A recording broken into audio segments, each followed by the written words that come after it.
tiba-tiba nemu uang berserakan di jalan beberapa lembar. Namun setelah kejadian itu, sayangnya tiba-tiba dia dikabarkan meninggal. Ada salah satu sosok yang masuk ke Niko. Dia melihat banyak tumpukan manusia yang kesakitan.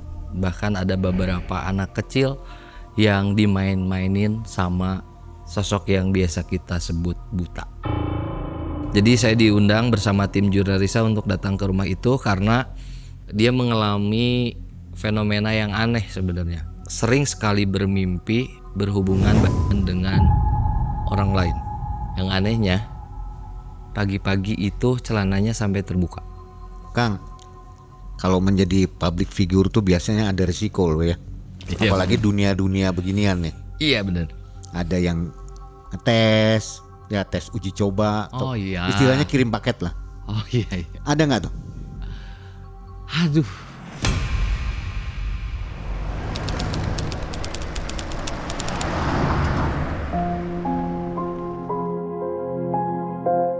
Di sebuah kafe, suasana malam itu terasa tenang. Tim Malam Mencekam datang untuk bertamu ke Kota Kembang. Bertemu dengan Kang Angga yang siap berkisah kembali, menceritakan pengalaman ekstrim yang menguji nyali. Lampu temaram kafe jadi saksi. Pertemuan yang dinantikan dari kisah Kang Angga yang penuh pembelajaran.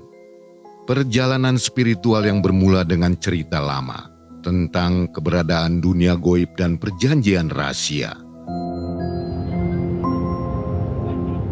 Mang, tahu nggak hari ini kita mau kemana? Iya, bilang nggak ngasih tahu, main ajak aja. Mau kemana sih? Jadi hari ini kita bakalan ke kafenya Kang Angga. Angga Jurnalisa. Betul banget. Itu kafenya, bentar ya. Kafe rumah kami. Iya, benar-benar kafe rumah kami ini itu. Di sini nih. Nah iya itu. Iya kan? Betul. Jadi kan waktu itu Kang Angga nih yang datang ke studio kita ya Mang ya. Buat kali ini kita yang datengin. Kita nyamperin. Betul. Ke kafenya. Oke.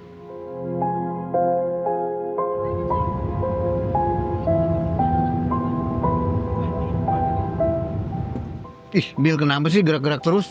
Ini lagi pakai outer baru dari Hijacket. Series outer Aisyah ini cuttingannya keren loh. Terus ada hoodie-nya juga. Pantesan. Keren. Tuh, Mang itu. Udah sampai kita. Oh ini ya? Iya. Yuk. Ayo. Berbagai fenomena mencekam mulai ia saksikan nyata, di mana manusia terjebak dalam perjanjian yang berbahaya. Tentang kontrak antara manusia dan sosok tak kasat mata yang mencari harta dari dunia yang penuh tipu daya. Gening, Kang Angga, Mak, Damang. Sampai juga, Damang sehat alhamdulillah. Ketemu lagi. Apa kabar? Sehat. Ayo kita masuk. Yuk. Pertolongan pernah ia coba lakukan pada para pelaku, namun tantangan besar selalu datang membawa pilu. Perjalanan spiritual yang mengusik jiwa dan raga ini dihadapi dengan sekuat tenaga oleh Kang Angga.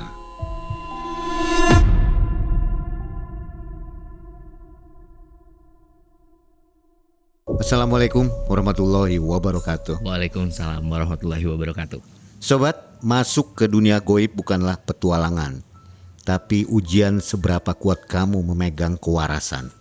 Waduh, luar biasa ya. Berat. Apa kabar Sobat Malam Mencekam dan apa kabar Kang Angga? Alhamdulillah sehat. Sehat ya? Sehat banget. Nah Sobat, ini Kang Angga kedua kalinya mau berbagi pengalaman di Malam Mencekam. Iya bener. Yang pertama yang ini nih videonya, nanti ditonton lagi ya. Oke. Kisah tentang pengalaman atau romantika kehidupannya. Iya bener. Wah, romantika kayak cinta aja nih. Kang Angga sekarang sibuk apa nih? Ya masih berkegiatan seperti biasa Mai. Konten, dagang kopi, ngurus anak istri ya seperti biasa lah. Olahraga sama. Luar biasa ya. Dan sobat kita ini berada di kafenya Kang Angga di Bandung ya. Iya alhamdulillah. Ini jalan Dr. Hatta nomor 6. Nah, nanti boleh mampir, namanya Rumah Kami kafenya. Kafenya asik nih. Ini sudut salah satu angle-nya. Gimana? Mencekam kan? Ada komentar dari video yang dulu. Oke. Jadi mereka ini mengagumi sosok Kang Angga. Buset, luar biasa. Inspiratif sekali, pembawaan yang selalu kalem, sopan santun, tegas, mengayomi, semua jadi satu. Kalau lagi di jurnal, ngelindungi banget adik-adiknya. Waduh, ini best banget nih. Itu teh sebuah Pujian atau apa ya? Pujian, tapi asa berat buat saya. Nggak gitu-gitu amat lah. Standar-standar aja lah. Jadi emang sosoknya luar biasa ya sobat ya. Alhamdulillah kalau orang memandang begitu. Makanya banyak yang nonton jurnal Risanya ya. Iya, iya, alhamdulillah. Jadi sebelumnya terima kasih Kang Angga sudah mau bagi-bagi pengalaman lagi yang kedua nih ya. Siap, sami-sami Mang Ei. Sobat yang di rumah mudah-mudahan selalu sehat ya. Dan rezekinya juga banyak. Amin ya Allah. Di belakang kita ada si Kliwon yang selalu menemani tim Malam Mencekam kemanapun berada. Ini Kang Angga, Oh, belum kenalan sama Kliwon. Kliwon, Saya baru mau ketemu dadah sama- dulu nggak? Ada aura apa dengan Kliwon nih? Ini aura manuk ya. Orang manuk ya? Mistis, Mistis. mistis. Channel. Baik, pengalaman yang ini Kang Ya. Angga mau berbagi itu waktu kecil ya, remaja mungkin ya, Iya, iya, iya. tahun 2000-an ketika kakeknya mulai bercerita tentang dunia goib ya. Ya, Itu mulai tertarik di situ. ya. Jadi kenapa akhirnya bercerita sama kakek soal hal-hal seperti ini? Kalau diingat-ingat mungkin nyambung dari yang saya alami di awal. Di Mungkin video yang ini ya. Iya, di episode sebelumnya teman-teman sudah lihat bagaimana saya jadi orang yang bisa melihat mereka dengan pola tertentu. Habis itu akhirnya banyak ngobrol, banyak nyari tahu soal hal-hal seperti ini teh ke kakek, ke ayah gitu. Jadi ini tuh keturunan sebenarnya atau belajar aja atau memang ada garis keturunan suka dengan dunia beginian? Sepertinya keturunan Mai. Udah ya, udah ada ya. Sebetulnya ada. Jadi tinggal dipertajam gitu. Ya, kalau saya bilang dengan meyakini ya keturunan karena di jurnal Risa itu isinya persepupuan dan hampir semua sepupu memiliki kemampuan seperti ini. Jadi kalau diomongin karena ketulah ya itu mah mungkin caranya, tapi ya mungkin garisnya sudah harus begini. Termasuk Teh Risa ini saudara dari mana? Nyambungnya kemana? Sepupu banget. Sama Jadi, juga ya? Iya, jadi Risa itu anak dari bibi, dari tante, adiknya ayah banget. Six sense-nya juga tajam. Bahkan Risa yang duluan sebenarnya. Risa mah dari SD kan. Kalau saya lebih ke ketika saya remaja. Menyusul ya. Oke, sobat jangan kemana-mana. Kurang lebih 1 jam ke depan kita bersama ya. Jadi kisah Kang Angga ini diambil yang baiknya, buruknya boleh dikantongin. Oh jangan ya? Jangan dibuang. Dibuang maksudnya. Dibuang aja. Oke, saatnya Malam Mencekam. Semakin malam semakin mencekam. Masih ingat. Kang Angga.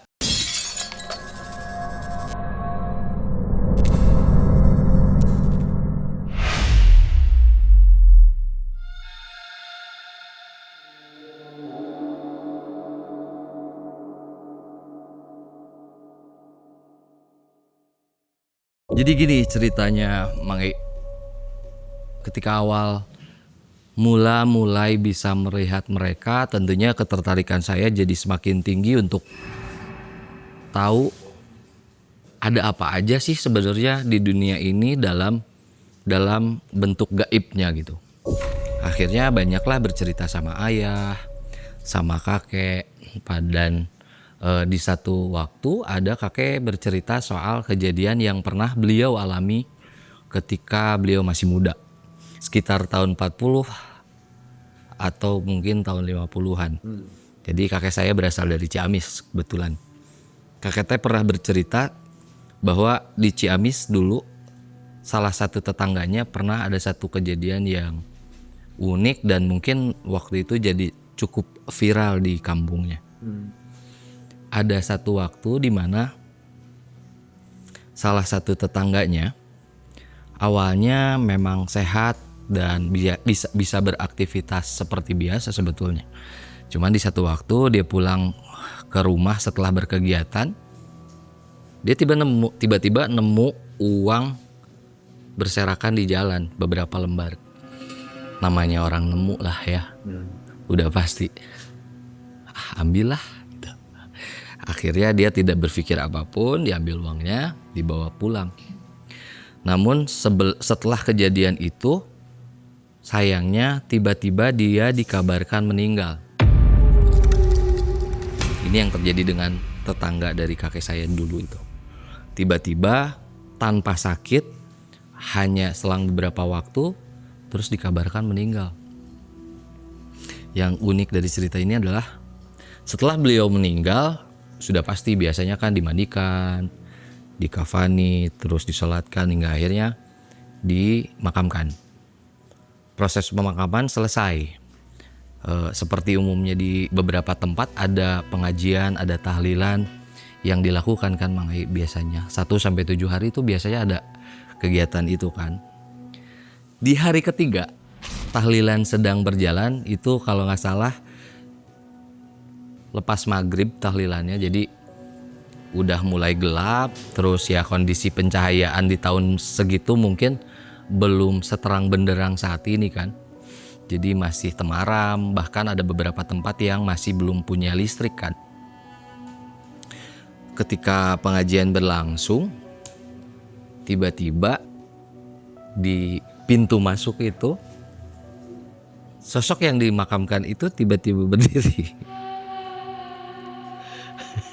Hidup lagi.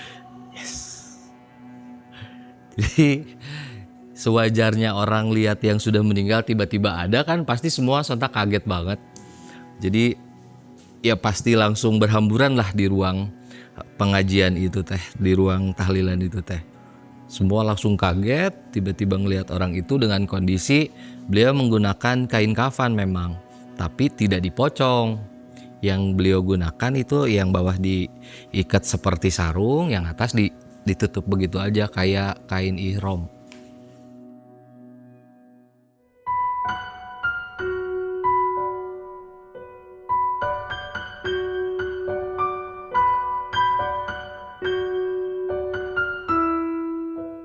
Udah pasti kaget, semua kabur, tapi akhirnya pemuka agama di situ nyamperin, kunaon iya geuning wih deui, kenapa ini kok balik lagi, pulang lagi. Akhirnya setelah dibawa ke dalam terus ganti baju, besoknya beliau baru bercerita. Konon setelah dirasa dia meninggalkan jasadnya, dia merasa dibawa ke satu tempat yang dia juga baru lihat kondisi seperti itu. Mungkin teman-teman yang nonton sebelumnya juga tahu tempat yang dimana di situ terdapat tumpukan manusia. Dia melihat banyak tumpukan manusia yang kesakitan, bahkan ada beberapa anak kecil yang dimain-mainin sama sosok yang biasa kita sebut buta. Di ujungnya ada sosok buta yang duduk dalam kursi seperti ini, terus memantau dia ketika dia dibawa tempat itu. Di situ entah kenapa dia berbeda dengan yang lain, malah dijamu. Silahkan makan, tapi karena memang orangnya cukup taat beribadah, ahli ibadah juga, ya jadi kebiasaan ketika akan makan baca doa. Terus dia terus berzikir karena takut dengan kondisi yang sedang dia lihat. Akhirnya si rajanya berdiri nyamperin ke dia tempat dia duduk untuk makan. Dia belum sempat makan apa yang sudah dihidangkan karena waduh, masa harus makan ini gitu. Akhirnya si rajanya teh ngeliatin terus, nyamperin ke posisi orang yang sedang makan itu. Terus si rajanya bilang, kamu bukan bagian saya ternyata. Kamu sebaiknya pulang saja. Karena keberadaan kamu di sini malah mengganggu kami, katanya. Terus dia berdiri, kaget dengan kata-kata itu, menerima instruksi itu untuk pergi. Tapi sebelum pergi dia sempat dititipi satu benda waktu itu. Benda yang harus dia bawa ketika dia harus berjalan pulang itu. Akhirnya dia terus berdoa pulang. mengikuti jalur yang sudah ditunjuk tuh kadi itu jalan sana aja jalan nih. Satu garis jalan set. Tiba-tiba dia sudah ada di depan rumah, itu yang dia rasain. Dan ketika udah ada di depan rumah dan orang lihat, ya dia sudah jadi manusia seperti biasa aja. Dan yang heran, dia megang barang yang sudah diberikan sama sosok raja itu. Yang setelah dilihat ternyata barangnya itu teh seperti jarum segede gini, terus warnanya emas dan mungkin itu terbuat dari emas.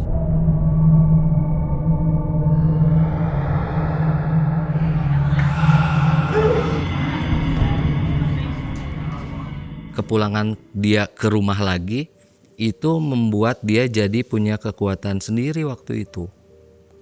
Jadi dia dengan dikasih pegangan itu teh bisa bantu orang untuk menyembuhkan sakit orang tuh waktu itu. Ngobatin. Terus akhirnya tetangga juga nanya, ini maksudnya ditumbalin apa gimana? Terus si orangnya teh senyum. Iya. Ternyata saya dijadikan tumbal dengan ditandai dengan uang yang pernah saya ambil. Jadi ternyata uang yang dia temui di jalan itu sudah hasil ditandaan, sudah hasil ditandain sama pemiliknya untuk nih kalau ada yang ngambil ini akan jadi tumbal dan bagian kamu. Korban ya?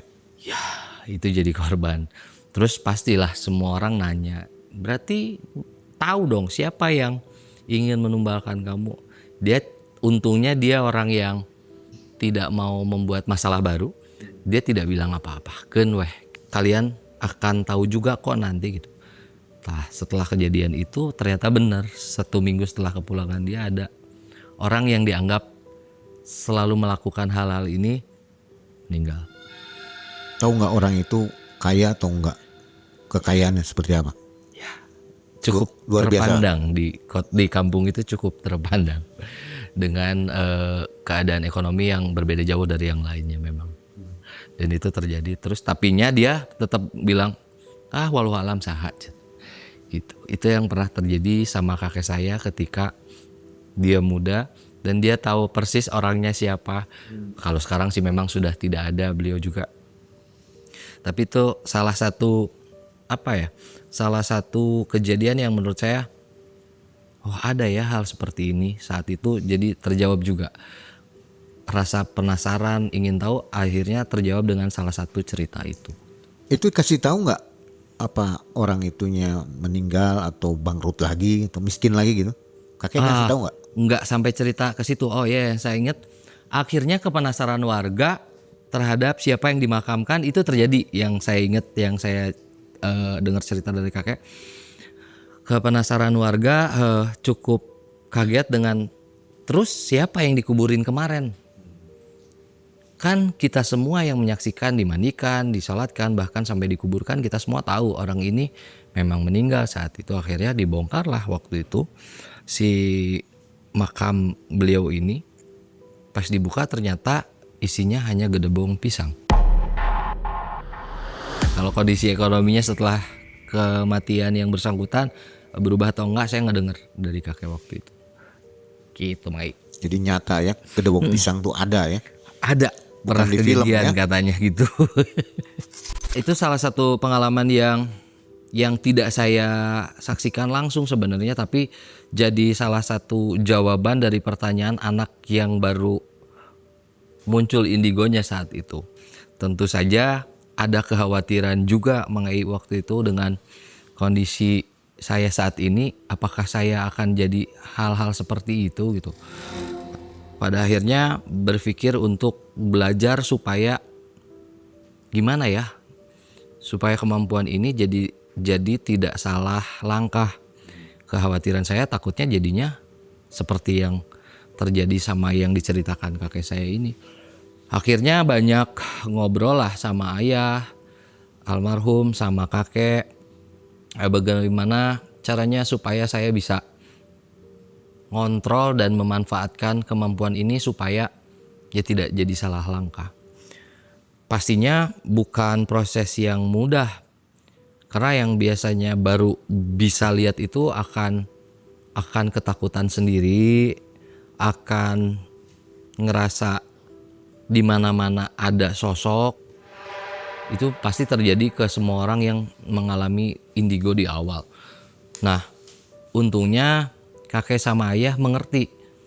Karena ternyata ya ini teh turunan, ayah saya juga ternyata sama gitu. Jadi kakek sudah menularkan kemampuannya ke ayah saya bagaimana mengontrol apa yang dimiliki saat itu. Prosesnya enggak mudah juga enggak, tapi susah juga enggak sih kebetulan. Yang paling sulit ketika mulai mengerti adalah mengontrol ketakutan sih, Mai.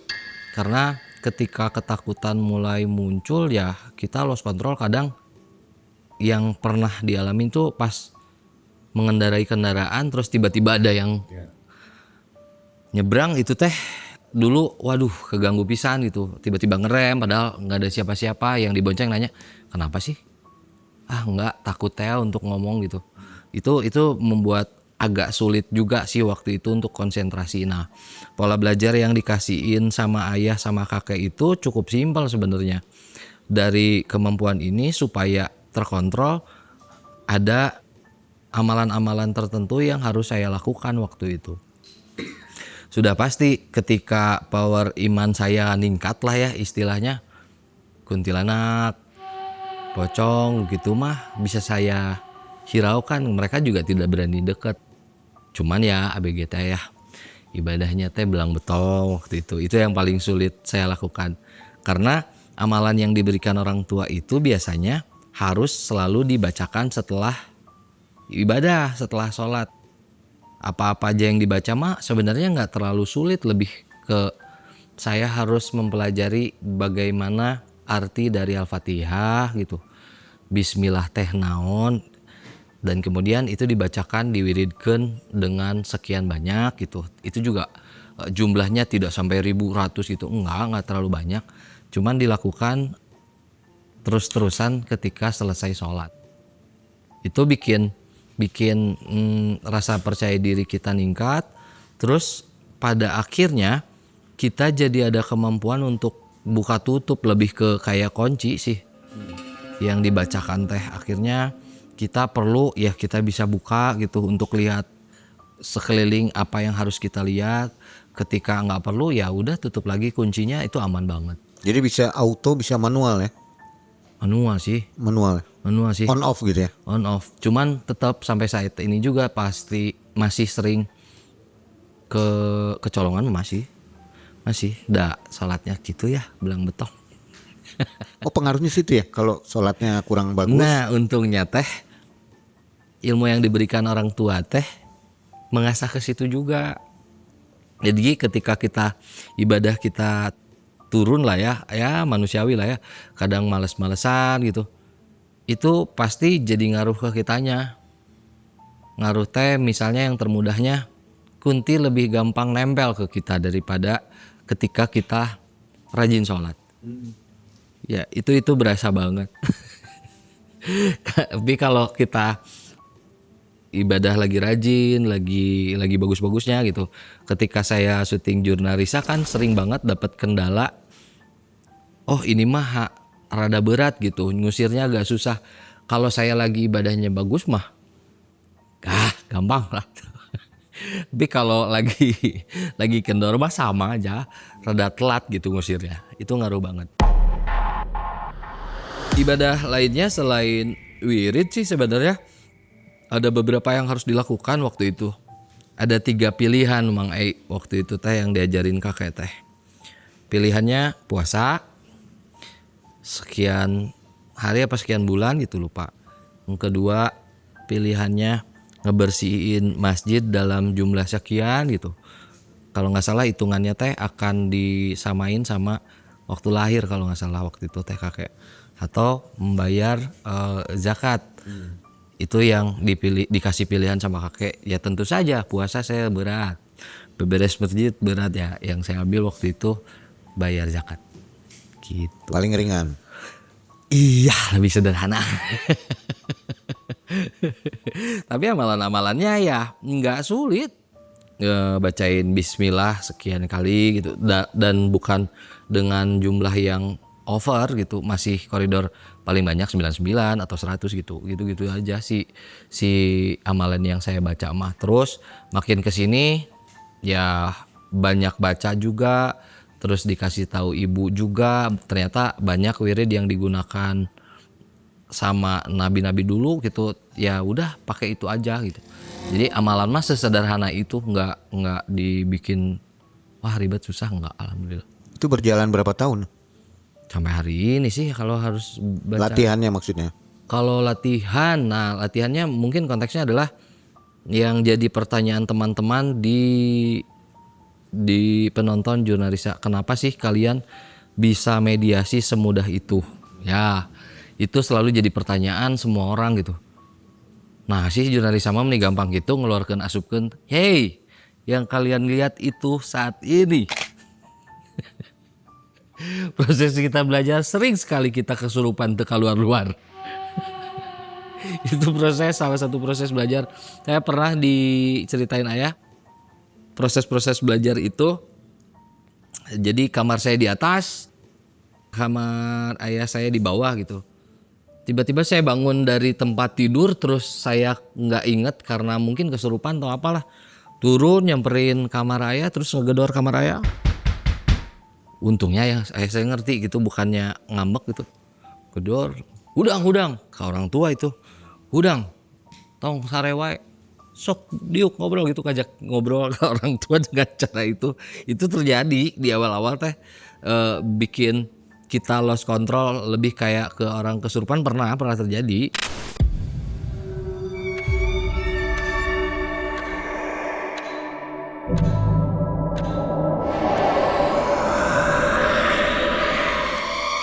Beda dengan Jurnalisa yang kalian tonton sekarang, bisa ngontrol, bisa santai gitu.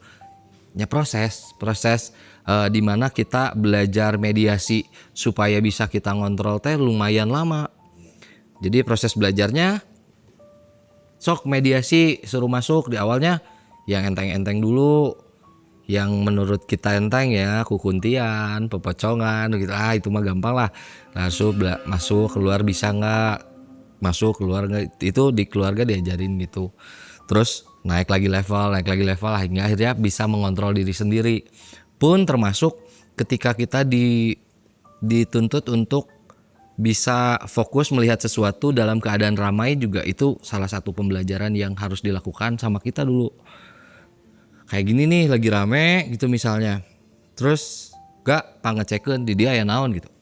Kan itu perlu konsentrasi yang cukup untuk bisa kita ngerasain semuanya gitu.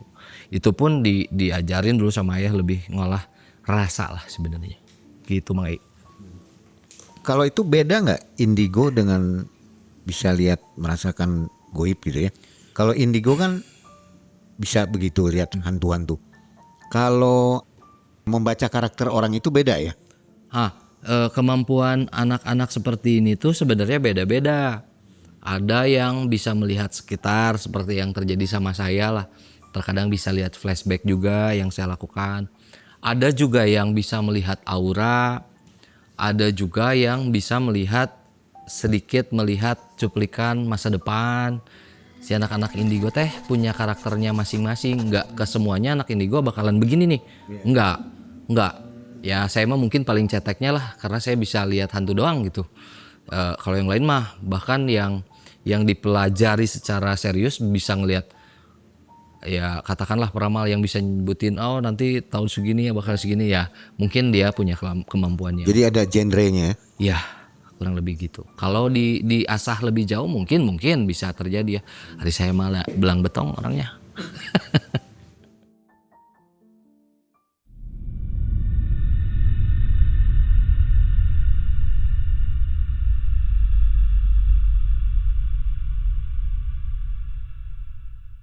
Setelah mulai ngerti akhirnya orang tua mulai ngasih kebebasan untuk mengeksplor kemampuan lah Mang Ei waktu itu.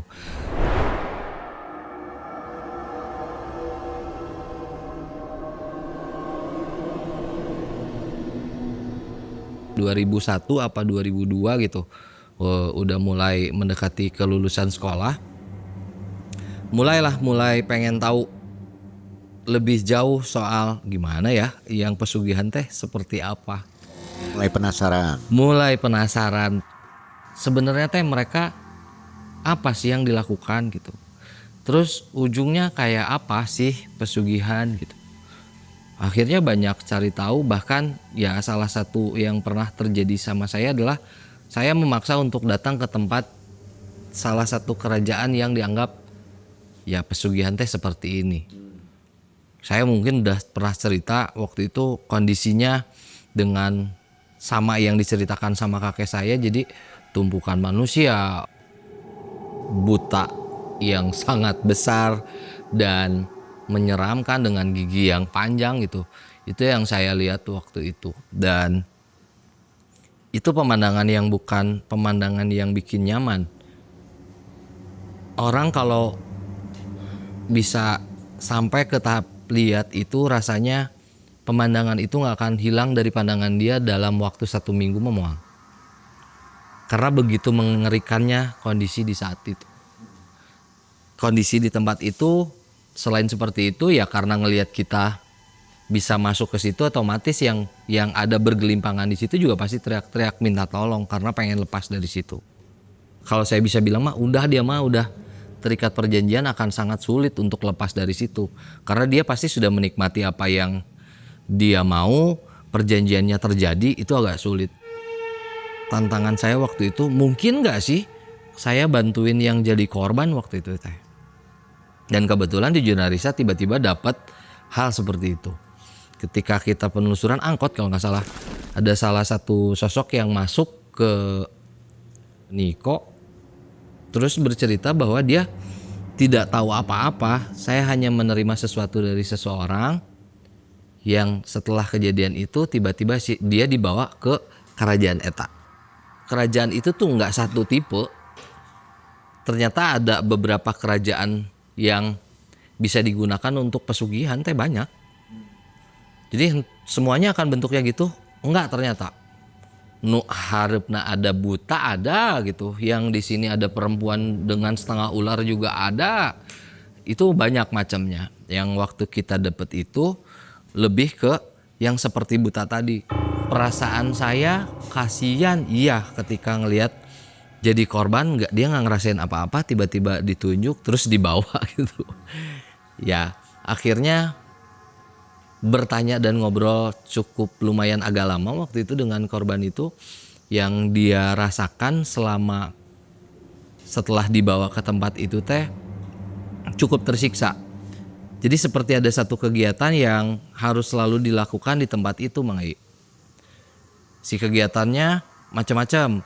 Aya nu kudu jadi tukang bebersihnya di tempat eta gitu. Ada yang harus ngagarwan tonggong si butana eta ada gitu. Terus ini akan berakhir sampai kapan? Ya selama perjanjiannya belum selesai itu masih ada katanya. Sementara yang saya ajak ngobrol ini kan korbannya nutenya naon ya. Sempat sih waktu itu nyoba untuk mencabut si korban ini supaya dari keluar lingkaran itu pernah. Susah ya. Karena saya sempat di sesilan oge ku bapak itu entong sagala teuing, jangan semua dicoba, masuk sagala. Eta kan urusan nusanes, urusan orang lain ya udah nggak usah ikut campur katanya. Tapi ya manusiawi ketika lihat orang yang nggak tahu apa-apa terus minta tolong, masa saya nggak coba tolong? Ya sulit, Mang Ai. Sulitnya teh untuk negosiasi mendapatkan ACC, dia bilang juk bawa balik teh agak sulit memang. Dengan alasan dia yang berbagai macam, nyai mah udah jatah saya, nggak boleh kamu bawa seenaknya gitu. Itu kejadian kayak gitu lama dan akhirnya harus ada fight lah dengan si rajana teh. Tapi ya lagi-lagi saya selalu mencoba untuk negosiasi dulu supaya tidak ada ribut-ribut lah. Tapi kalau udah mentok ya apa boleh buat. Akhirnya alhamdulillah beberapa sosok akhirnya katanya bisa pulang. Beberapa berarti berapa orang tuh? 3 sampai 5 orang. Tapi mereka dalam keadaan memang sudah meninggal kan? Ya kalau sudah begitu mah sulit ya. Cuman akhirnya mereka tidak ada dalam genggaman sosok itu aja. Normal lah meninggalnya. Jadi normal. Itu capek banget nggak? Capek. Kayak begitu tuh. Capek Mai. Seperti apa sih?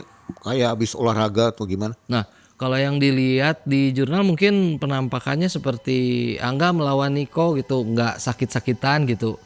Lamun kita ke cakar gitu terlihatnya ya biasa aja. Panas itu agak bikin demam juga setelahnya biasanya. Lumayan menguras tenaga kalau seperti itu teh, karena ya yang kita hadapi makhluk yang sudah lama hidup terus punya power yang cukup lumayan. Ketika kita ngelawan mereka ya lumayan kita kayak berantem lah, ketenggel mah pasti ayah nyeri gitu ya.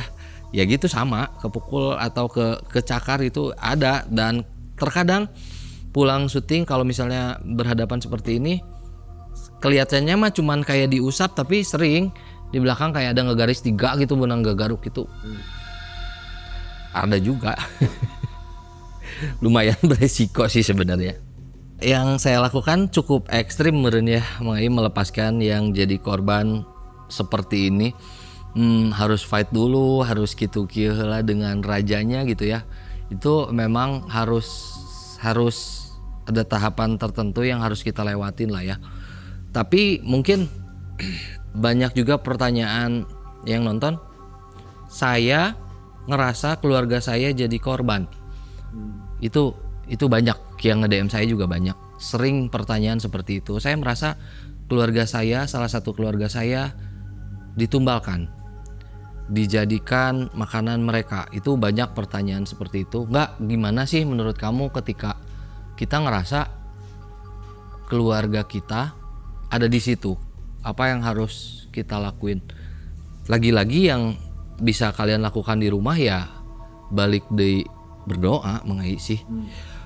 Doa dengan keyakinan yang kamu baca, tapi entong sekali. Jangan pernah berharap sekali berdoa terus tercapai ya.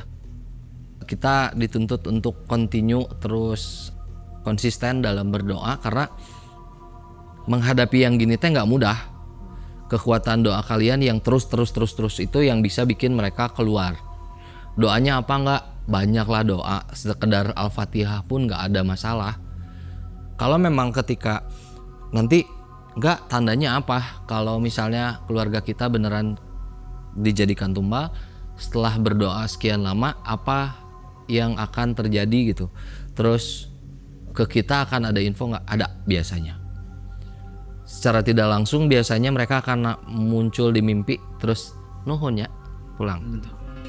Banyak kejadian seperti itu teh, yang kekhawatiran karena dijadikan tumbal akhirnya continue melakukan doa. Maksimal paling lama juga 40 hari udah beres. 40 hari melakukan doa yang sama dikhususkan untuk beliau, mau Al-Fatihah atau apapun mangga, itu lakukan selama 40 hari, insya Allah itu bisa lepas. Jadi nggak usah khawatir kalau memang hanya sekedar korban. Berbeda dengan pelaku, itu saya belum tahu caranya gimana. Pasti lebih rumit ya. Wah, pasti harus ada gantinya. Pernah satu saat seperti itu, orangnya udah hampir anggaplah jadi ODGJ gitu, karena apa yang dia lakukan. Permintaan mereka apa? Kepala kerbau segala macam. Wah, sulit. Jadi harus ada korban pengganti. Itu pasti. Nggak bisa begitu aja. Bisa. Kalau yang sudah membuat perjanjian agak sulit. Kalaupun ngacak-ngacak perjanjiannya udah jelas. Makanya kalau udah ada perjanjian, hati-hati aja. Tapi untungnya masih bisa ditukar dengan hewan ya. Ya hewannya juga nggak mudah, Mai. Ya mereka selalu berpikir manya harga manusia disarwakeun jeung hayam. Harganya ya harus setimpal dengan apa yang dia kasih. Itu nggak enaknya perjanjian dengan mereka. Pasti ya harus ada untung yang mereka dapatkan juga. Tadi kan Kak Angga masuk ke dunia lain. Itu ke kerajaannya. Memangnya kerajaannya itu banyak atau gimana sih? Iya. Bisa milih gitu. Bener, itu pertanyaan banyak orang juga. Memang sebanyak itu? Hey, Tuhan menciptakan manusia dengan jin berdampingan, dan jin punya umur yang sangat panjang. Jadi kehidupan mereka malah lebih banyak dibanding kita sebenarnya kan, Mai. Bentuknya macam-macam ya, keanekaragaman bentuk jin mah ada banyak pisan bentuknya, yang memang kalau dalam Islam kan jin ada yang baik, ada yang buruk gitu. Nah, mungkin ini pemahaman saya. Mungkin jin-jin yang buruk ini yang memanfaatkan kelemahan manusia dengan menjanjikan sesuatu. Dan itu mereka berkoloni. Bangsa jin mah pasti berkoloni. Yang jadi sepuhnya biasanya yang umurnya lebih panjang. Yang kerocok-kerocoknya itu umurnya di bawah dia biasanya. Jadi yang besar-besar itu umurnya biasanya jauh lebih panjang, lebih tua. Dan kehidupan mereka berkoloni. Nah, kenapa saya bilang tadi saya menemukan yang ya tadi nu buta ijo hungkul gitu bentuknya, yang lebih menyerupai monyet, yang lebih menyerupai ke ular gitu ya. Karena mungkin memang koloninya seperti itu. Terus dari koloni ini pasti jadi sebuah kerajaan-kerajaan kecil. Yang dalam kerajaan-kerajaan kecil itu udah tersistem aja sama sih. Di depan pintu masuk ada penjaganya, di dalam ada isi-isi mereka juga, sampai ujungnya sampai ke rajanya biasanya gitu. Jadi bentuknya kumaha ya beda-beda, nggak sama. Dan mereka berkoloni sesuai dengan koloninya masing-masing gitu. Yang paling sulit yang pernah dihadapi adalah genderuwo sih. Saya selalu mengibaratkan bentuk genderuwo teh kayak apa, nggak buta-buta ijo teh seperti apa. Kalau teman-teman suka nonton wayang Sunda, wayang golek gitu, tah bentuk-bentuk buta teh kurang lebih digambarkan dalam pewayangan itu, yang menyeramkan, yang gede gitu macam-macam. Nah, itu bentuknya kurang lebih seperti itu. Bahkan bentuk kerajaannya ya ada yang pakai mahkota, itu mungkin menggambarkan kondisi kerajaan genderuwo teh seperti apa, yaitu buta-buta teh seperti itu.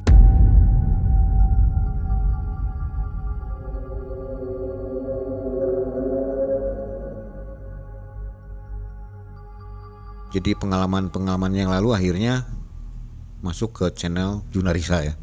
Ya. Bergabung lah begitu ya. Ya. Kejadian-kejadian mulai muncul. Ya. Apa nih yang paling hot? Iya. Sepertinya pendewasaan dalam hal ini teh Allah kasih dengan jalurnya sendiri, ya. Ya alhamdulillah sih. Jadinya pekerjaan teh nyambung dengan apa yang terjadi dalam hidup lah. Setelah jadi disebut sebagai anak indigo, bisa lihat hantu, ternyata Allah teh kasih jadi sebuah manfaat hingga akhirnya bergabunglah dengan Jurnarisa ini. Di Jurnarisa pastinya dapat banyak pelajaran baru, banyak case baru yang kita dapat, yang awalnya masa sih, apa mungkin, itu pertanyaan kita semua, dan itu terjadi di Jurnarisa agar kita lebih banyak belajar. Ada satu cerita yang menurut saya harus saya ceritakan di Malam Mencekam. Jadi alhamdulillah waktu itu kita dapat satu kesempatan diundang untuk datang ke sebuah rumah salah satu penonton Jurnarisa. Kalian bisa lihat lah nanti, mungkin menebak episode saya berapa, saya lupa. Jadi saya diundang bersama tim Jurnarisa untuk datang ke rumah itu karena penuturan pemilik rumah merasa terganggu dengan sosok-sosok yang ada di rumahnya. Pada awalnya kita datang, oh ini mah ya biasa mungkin ya, orang-orang yang hantu-hantu yang ngeganggu di rumah standar lah. Karena penuturan awal sih memang pemilik rumah cuma bercerita ya kejadian-kejadian aneh yang terjadi di rumah itu, kayak di TV gitu kan. Sekarang TV bisa style YouTube tuh, TV terus lagi nonton TV semuanya lagi duduk, naro remote-nya di depan gitu. tiba-tiba di TV-nya itu bisa ngetik sendiri. Itu jadi ketikannya sesuai dengan apa yang si hantu itu mau, tulisan lagu apa dia keluar gitu. Itu terjadi padahal si remote di sini dan semua orang tidak ada yang menyambungkan ke handphone juga. Isi rumahnya juga cuma bertiga apa berempat. Semuanya ada terus bingung, ini apa gitu. Terus lagi kejadiannya dia ngerasa terganggu dengan keran yang tiba-tiba suka ngebuka sendiri.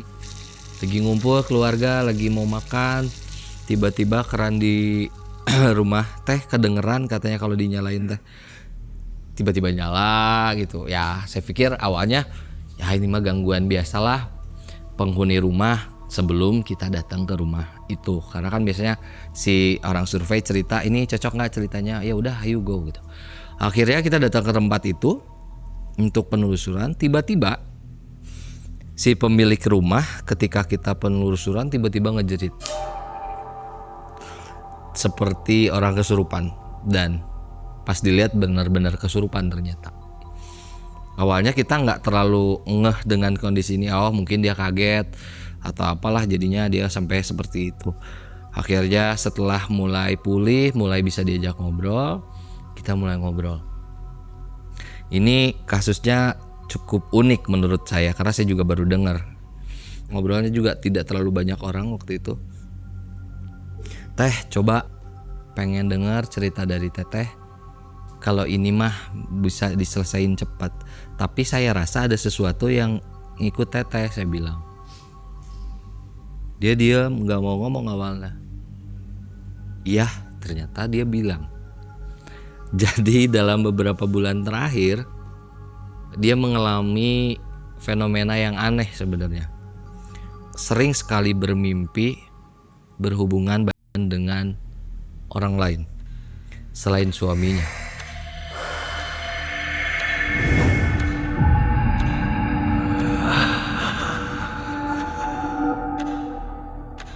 Yang anehnya kalau orang mimpi biasanya ya udah sekedar mimpi kan. Yang anehnya pagi-pagi itu celananya sampai terbuka. Diprosotin. Ya, sampai padahal suaminya tuh dinas kadang malam gak ada siapa-siapa, di kamar dikunci. Tapi tiba-tiba kalau pagi-pagi teh setelah bermimpi seperti itu teh celananya sampai di bawah.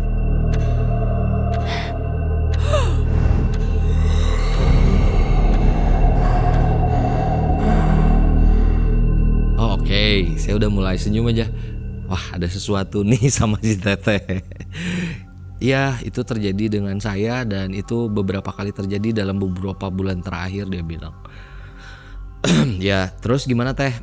Coba Teteh jujur lagi aja deh, biar kita ngobrol dan kita cari tahu solusinya. Iya, setelah kejadian itu tentu saja saya lebih nyaman dengan mimpi-mimpi saya, katanya.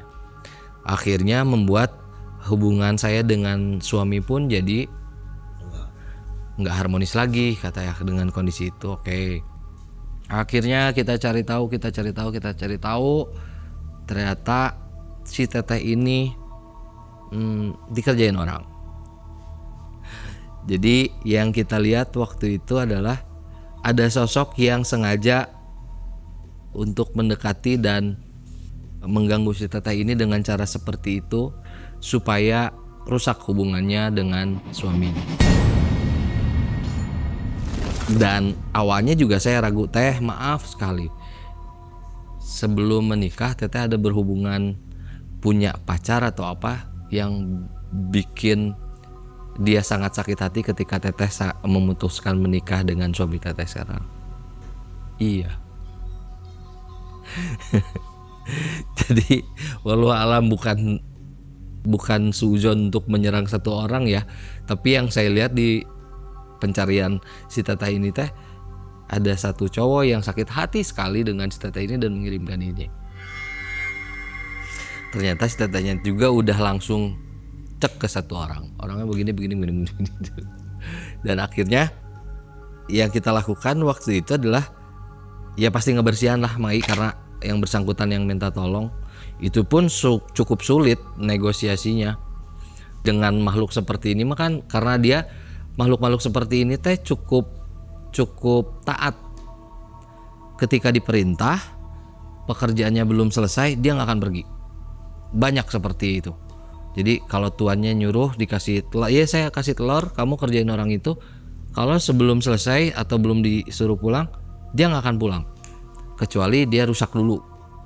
Kalau rusak dia baru mau pulang. Ya mau nggak mau dengan kondisi seperti itu saya buat rusak waktu itu, akhirnya pulang.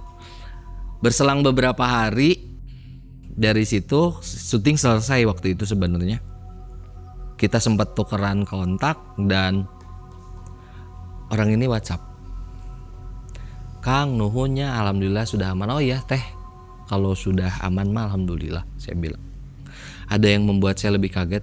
Kang, kata. Oh iya, ada apa?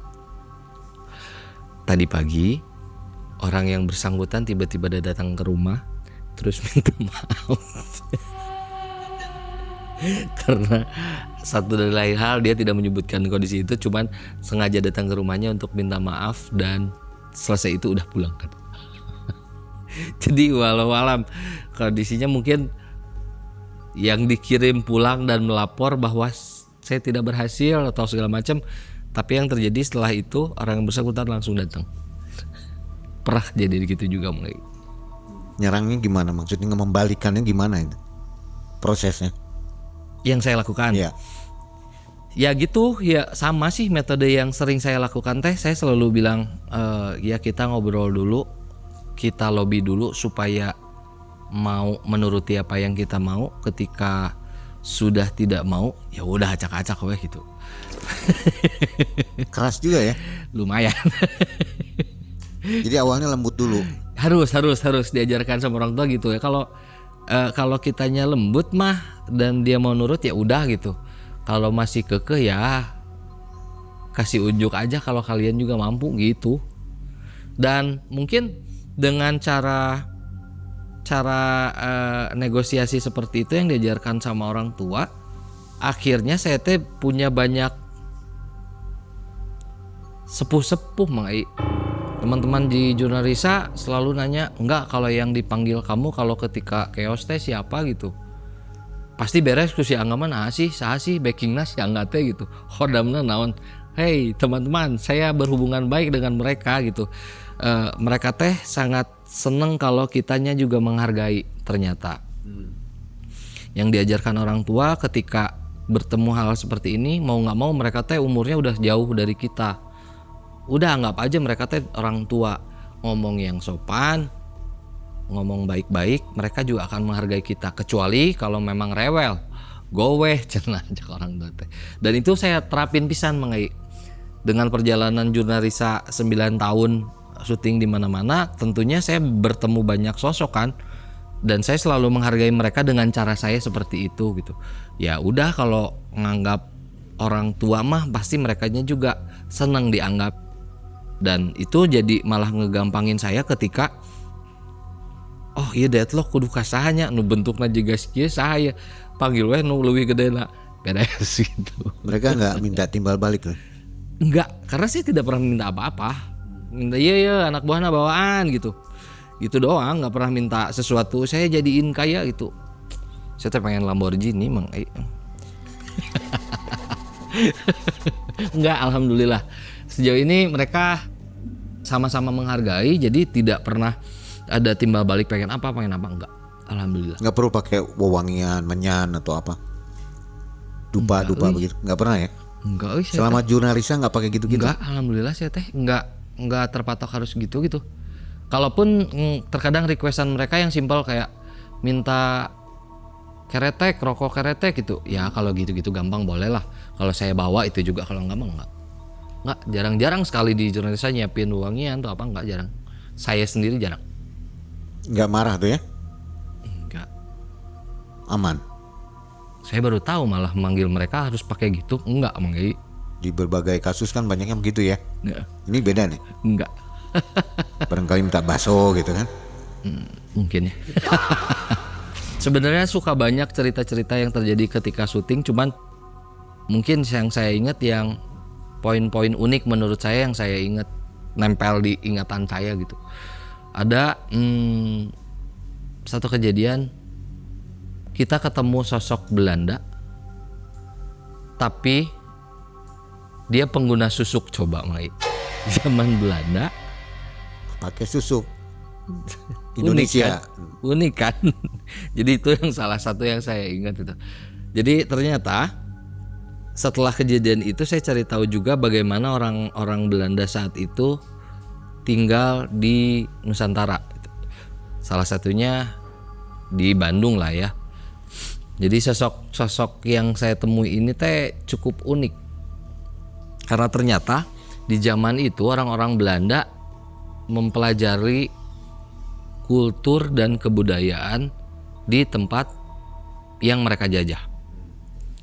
Salah satunya di Indonesia, di mana di saat itu di Indonesia juga masih tinggi praktek kliniknya, termasuk penggunaan susuk, terus pesugihan dan segala macamnya itu cukup tinggi saat itu kan, berarti di tahun sekitar 900-an kan.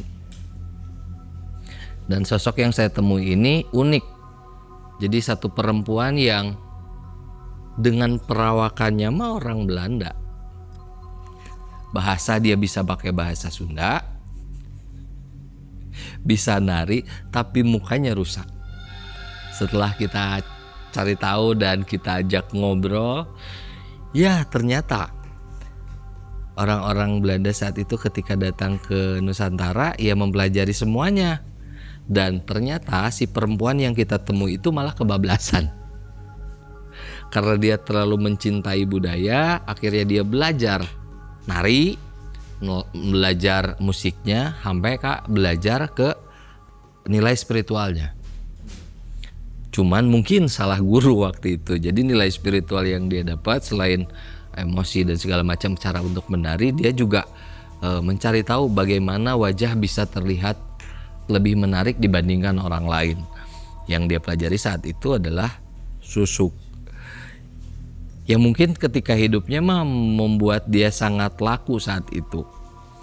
Tapi setelah dia berpulang, entah kenapa yang saya lihat wajahnya tidak ada cantik-cantiknya, malah rusak pisan. Dan ternyata kebudayaan seperti ini teh ada tertulis juga Mai setelah cari tahu. Sebelumnya kan yang kita temui di lokasi syuting, apa mungkin ini seperti ini gitu. Saya teh selalu senang cari tahu ada nggak ya ada tertulisnya hal-hal seperti ini. Dan ternyata ada salah satu orang yang awalnya dari Belanda, kemudian dia dibawa ke Indonesia, ke Nusantara saat itu oleh suaminya. Karena harus tinggal di Nusantara dengan suaminya sebagai prajurit, banyak ditinggal kan. Akhirnya sosok, saya lupa nama lengkapnya, akhirnya sosok ini belajar banyak mengenai Nusantara, termasuk salah satunya belajar menari. Ini sepertinya bisa disamakan dengan yang saya sebutin sosok sebelumnya itu tadi. Si perempuan ini belajar menari dan segala macam hingga akhirnya dia luas dan ngerti soal tari. Namun sayangnya waktu itu dia harus pisah dengan suaminya karena suaminya terus-terusan kerja, akhirnya cerai lah ceritanya. Perempuan ini akhirnya kembali ke negara asalnya tapi nggak betah, akhirnya pindah ke Inggris kalau nggak salah. Jadi tidak kembali ke Belanda si perempuan ini teh, kembali ke Inggris. Sebagai seorang perempuan yang tinggal sendiri tanpa suami, akhirnya dia berpikir harus melakukan apa saya untuk menghidupi diri saya sendiri. Akhirnya dia melakukan tarian ini. Jadi tarian tradisional Jawa waktu itu dia bawa ke Inggris untuk dipertontonkan. Dan ternyata mungkin dari cerita ini sama, dia mempelajari keseluruhannya. Jadi secara rasa dan segala macam, termasuk memasang-masang hal seperti ini. Akhirnya dia jadi sangat terkenal di Inggris waktu itu, bahkan beberapa negara di Eropa mengundang dia menjadi seorang bintang tamu penari. Tapi sayangnya memang dia belokkan tariannya waktu itu. Tariannya menjadi tarian erotis. Hingga akhirnya terkenal, tapi tidak lama terkenal akhirnya dia mati, tiba-tiba mati karena sakit. Dan konon katanya meninggalnya pun kembali ke Hindia Belanda. Saya rasa ada kemiripan. Jadi di zaman Belanda pun tidak menutup kemungkinan mereka melakukan hal-hal seperti itu. Kang, Kalau menjadi public figure tuh biasanya ada risiko loh ya. Iya. Iya kan? Iya, Apalagi dunia-dunia beginian nih. Iya benar. Ada yang ngetes, ya tes uji coba. Oh iya. Istilahnya kirim paket lah. Oh iya. Ada nggak tuh? Aduh. Ya pasti ada Mang Ilah. Dan itu terjadi sama kita di 3 sampai 5 tahun awal konten. Itu sangat sering terjadi Mang I. Tes-tesan lah. Ya berkali-kali saya bilang ya perjalanan ini yang membuat saya jadi lebih matang mungkin karena dengan case-case yang tiba-tiba muncul. Salah satunya ya kiriman ini. Kiriman ini ketika mulai ramai di Jurnarisa, alhamdulillah waktu itu sangat viral. Tentunya banyak praktisi-praktisi yang bener nggak sih kemampuannya sejauh apa nih? Nggak jarang itu teh. Ketika kita syutingan, tiba-tiba anak-anak jadi ngeblank, anak-anak jadi nggak fokus. Yang kita mau cari di lokasi itu misalnya sosok apa, tiba-tiba jadi sosok dengan berbahasa lain gitu. Itu sering terjadi Mang I. Wajar lah ya dengan kondisi saat itu ketika mulai banyak diperbincangkan orang, pasti orang juga penasaran dengan ini sekuat apa sih, semampu apa sih mereka gitu. Itu sangat wajar, itu terjadi di lokasi syuting. Di lokasi syuting yang terjadi ya kurang lebih seperti itu, bikin orang tim jadi ngerasa nggak nyaman selama proses syuting, terus kadang si talent tiba-tiba ngeblank, sering banget di Iko biasanya. Nah hanya orang tuh bisa ninggalin naon ayeuna gitu. Itu sering dibuat kayak gitu dengan yang saya rasakan ini adalah uji coba. Uji praktek apa yang harus kita lakukan gitu. Sering itu, dan biasanya yang kita lakukan kalau di lokasi syuting kalau lagi bareng-bareng ya udah pasti ngariung dulu. Ayo bebersih heula gitu kita istilahnya. Ngariung bebersih, berdoa bersama, lebih fokus untuk ngebersihin kita masing-masing. Habis itu kita baru mulai syuting kalau lagi di lokasi syuting mah. Itu sering pisan terjadi. Tapi tidak jarang juga karena ya mau nggak mau saya dianggap yang pang bisana gitu, pang kolotna di Jurnarisa gitu. Tidak jarang si kiriman paket tidak ke lokasi syuting juga, tidak jarang. Ke rumah juga sering. Jadi secara pribadi pun beberapa kali dapat paket-paket yang luar biasa lah Mang I. Tapi ya saya selalu berpikir positif supaya ini berarti supaya saya lebih mawas diri, lebih santai, lebih apa gitu. Itu lebih berpikir seperti itu. Jadi di rumah juga beberapa kali sempat saya tidak pernah cerita ini ke istri karena habis sisieun. Jadi kalau paling belakangan tidur ya saya di depan TV tuh. Beberapa kali sering saya dengar di balkon rumah tiba-tiba kayak suara ledakan itu. Terus ada suara orang lempar kerikil gitu. Ya sering lah itu. Bukan sering banget tapi ada beberapa kali kejadian lah. Selain itu yang sering saya lupa yang bukan paket sih lebih ke di lokasi biasanya saya bilang ya nanti dibantuin ya untuk pindah gitu. Nggak jarang mereka ikut ke rumah nagih janji saya. Itu nggak jarang. Gimana nggak kerasanya? Saya duduk di bawah misalnya nih, ini sofa, kadang lagi duduk di situ tiba-tiba sofa nggak delewo gitu. Oh saya nungguan tadinya.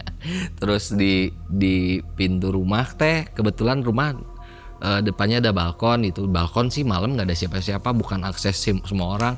Tiba-tiba dari luar duk itu nggak jarang.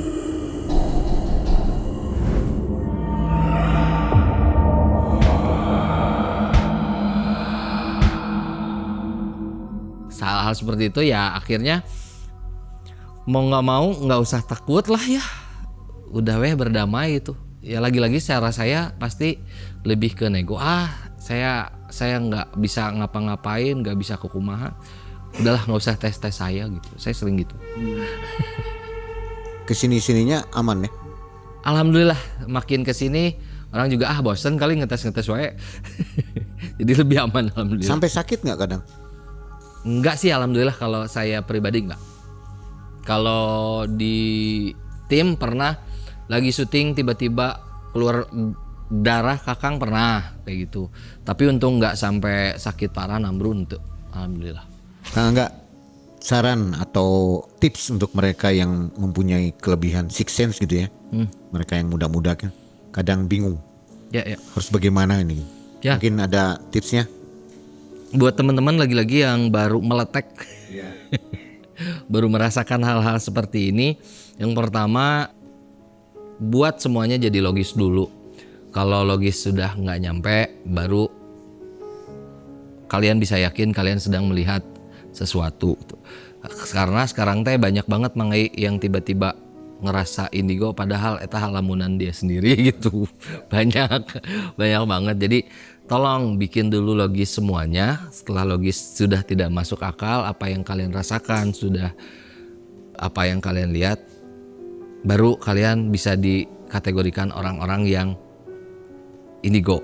Terus apa yang harus dilakukan ketika memang itu udah terjadi dengan kita? Jangan ngerasa sendiri. Banyak orang yang mengalami hal seperti ini. Jadi yang harus dilakukan lebih banyak ke sharing, supaya kamu lebih bisa mengontrol diri kamu sendiri. Karena kalau kamu diem-diem terus ngerasa sendiri, ya kamu akan makin terganggu. Terus mungkin di akhirnya kamu akan terkontrol mereka. Tidak jarang akhirnya itu bahaya gitu. Jangan lakukan itu. Jadi kamu tidak sendiri. Banyak bahkan sekarang tontonan online yang ngejelasin indigo seperti apa, harus menanganinya seperti apa. Itu banyak. Dan ini bukan sebuah kutukan yang harus kalian tangisi atau sesali. Ya nikmati aja, walaupun prosesnya berat.